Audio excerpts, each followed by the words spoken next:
নমস্কার বন্ধুরা, সুমনার সাথে চ্যানেলের পক্ষ থেকে সকলকে জানাই সুস্বাগতম। আজকের আলোচ্য বিষয় হলো 2024 সালের সরস্বতী পূজা কবে, পঞ্জিকা অনুসারে পঞ্চমী তিথি কতক্ষণই বা থাকবে, হাতে খড়ি দেওয়ার নিয়ম, আর সরস্বতী পুজোর দিন কোন কোন রাশির জাতক কি কি কাজ করবেন।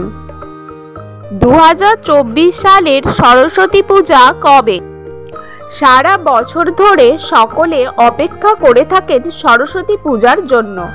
বিশেষত শিক্ষার্থীদের জন্য সরস্বতী পূজাটা কিন্তু খুবই স্পেশাল।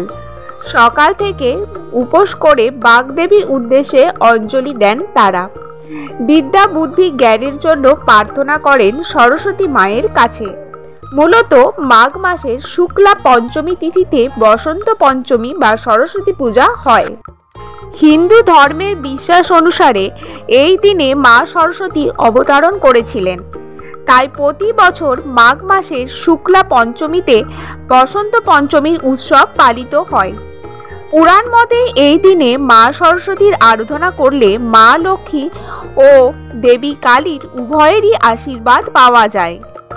2024 সালে সরস্বতী পূজা পড়েছে 14 ফেব্রুয়ারি বুধবার। এবার চলুন জেনে নেওয়া যাক পঞ্জিকা অনুসারে সরস্বতী পুজোর পঞ্চমী তিথি কতক্ষণ থাকবে। শুক্লা পক্ষের পঞ্চমী তিথি শুরু হবে 13 ফেব্রুয়ারি দুপুর 2:41 থেকে। শুক্লা পক্ষের পঞ্চমী তিথি শেষ হবে 14 ফেব্রুয়ারি দুপুর 12:10 পর্যন্ত, অর্থাৎ এটাই পুজোর শুভ সময়। হাতে খড়ি দেওয়ার নিয়ম। এই পৃথিবীর সৃষ্টির পিছনে মায়ের অবদান সবচেয়ে বড়। মা একটি শিশুর প্রথম শিক্ষা গুরু। মাঘ মাসের শুক্লা পঞ্চমীর এই শুভ দিনে মায়ের হাতে শিশুর হাতে খড়ি সবচেয়ে শুভ। অনেকেই ঠাকুরমশাই বা পুরোহিতের হাত থেকে হাতে খড়ি দেওয়ান। মা যদি একান্তই না পারে সেক্ষেত্রে শিশুর বাবা মামা হাতে খড়ি দেওয়াতে পারেন। মা বাবা মামা যিনিই দিন না কেন সবার আগে শ্রী শ্রী সিদ্ধিদাতা গণেশের পুজো করে নিতে হবে।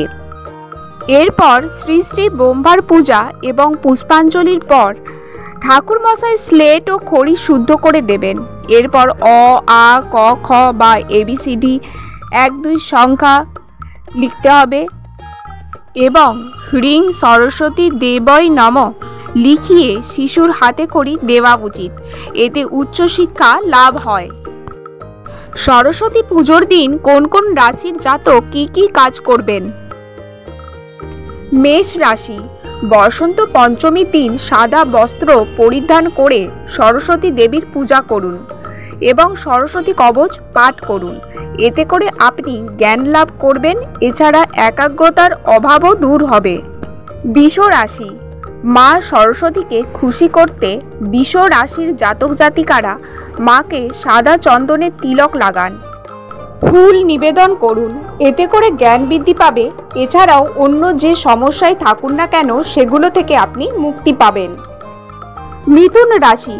এই রাশির জাতক জাতিকাদের উচিত মা সরস্বতীকে একটি সবুজ রঙের কলম অর্পণ করা এবং তা দিয়ে তাদের সমস্ত কাজ সম্পন্ন করা। এই কাজটি আপনার লেখার সমস্যা দূর করতে সহায়ক হবে। কর্কট রাশি। কর্কট রাশিরা মা সরস্বতীকে ক্ষীর নিবেদন করুন। এতে করে সঙ্গীত ক্ষেত্রের শিক্ষার্থীরা ব্যাপকভাবে উপকৃত হবেন। সিংহ রাশি। এই রাশির জাতক জাতিকাদের মা সরস্বতী পুজোর সময় গায়ত্রী মন্ত্র জপ করতে হবে। এতে করে বিদেশে অধ্যয়নরত শিক্ষার্থীদের মনোবাঞ্ছা পূরণ হবে। কন্যা রাশি। কন্যা রাশির জাতক জাতিকারা দরিদ্র শিশুদের মধ্যে কলম, পেন, পেন্সিল, বই ইত্যাদি পড়ার উপকরণ বিতরণ করুন। এটা আপনার পড়াশোনার সমস্যা সমাধান করবে। তুলা রাশি। তুলা রাশির জাতক জাতিকারা ব্রাহ্মণকে সাদা বস্ত্র দান করুন। জ্যোতিষশাস্ত্র অনুসারে ছাত্রছাত্রীরা যদি এটা করে তবে তারা বাক সংক্রান্ত যে কোনো সমস্যা থেকে মুক্তি পেতে পারে। বৃশ্চিক রাশি। স্মৃতি সংক্রান্ত কোনো সমস্যা থাকলে মা সরস্বতীর আরাধনা করে তা কাটিয়ে উঠতে পারেন।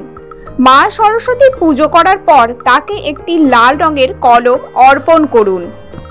ধনু রাশি, মা সরস্বতীকে কিছু হলুদ রঙের মিষ্টি নিবেদন করুন। এতে আপনার সিদ্ধান্ত নেওয়ার ক্ষমতা বাড়বে। এর পাশাপাশি মা সরস্বতী আপনার উচ্চশিক্ষার ইচ্ছা অবশ্যই পূরণ করবে। মকর রাশির জাতক জাতিকাদের উচিত সাদা রঙের দানাশস্য কোনো গরিবকে দান করা। এতে করে আপনি মা সরস্বতীর আশীর্বাদ পাবেন এবং আপনার বুদ্ধির বিকাশ ঘটবে।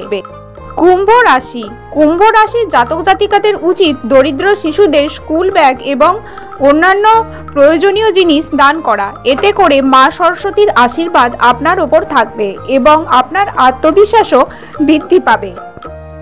মীন রাশি, মীন রাশির জাতক জাতিকাদের এই দিন ছোট মেয়েদের হলুদ রঙের কাপড় দান করা উচিত।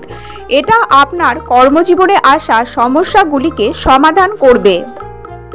এতদূর পর্যন্ত ভিডিওটা দেখার জন্য সকলকে জানাই ধন্যবাদ।